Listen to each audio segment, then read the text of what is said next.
सीधा 70 लाख टंकार फायदा। हाँ बंधुगण, सुकन्या समृद्धि योजना रे लाभ ही लाभ। तेबे केंद्र सरकार पक्षर अनेक प्रकार सेविंग योजना प्रणयन होईची। एभली योजना लोकंक पई बेस लाभदायी साब्यस्त होईची। एभली स्कीम रे अल्प किछि सेविंग करी लोके मोटा अंकर टंका कमाई परिबे। सरकारंकर एभली एक योजना होउची सुकन्या समृद्धि योजना, जहा कन्या संतानक सुरक्षित भविष्य दृष्टि रे रखी प्रणयन करा जाईची। जदि आपणकर झीर विवाह किंबा उच्च शिक्षा पाई निवेश करिबा पाई चाहुचंती, तेबे सुकन्या समृद्धि योजना आपणक मानक पाई ही उद्दिष्ट अटे। वर्तमान एही स्कीम रे सरकार पक्षर मिलुतबा 8% लाभांश को वृद्धि करी 8.2 करा जाईची।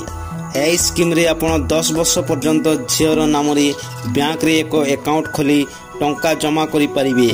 वर्ष को 250 टंकार आरंभ करी 1.5 लाख पर्यंत निवेश करि परिबे। एही योजना रे 3 गुणा रिटर्न मिलिथाय।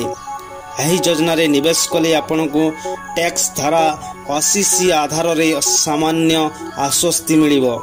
200% रिटर्न। जदि आपण ए स्कीम रे वार्षिक 1.5 लाख निवेश करंती, तेबे आपणक 70 लाख टंका पर्यंत फंड जमा करि परिबे। एही टंका निवेश टंकार 3 गुण अधिक निश्चित। झील को 10 वर्ष हवा पूर्व एही अकाउंट खोलिबा जरूरी अटे। यहाँ पर अकाउंट खोलिबा संभव हेबो नाही। मिलुची टैक्स बेनिफिट।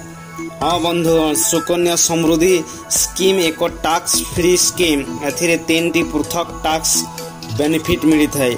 धारा 80C आधार रे वार्षिक 1.5 लाख पर्यंत निवेश छाड़ मिलिबो।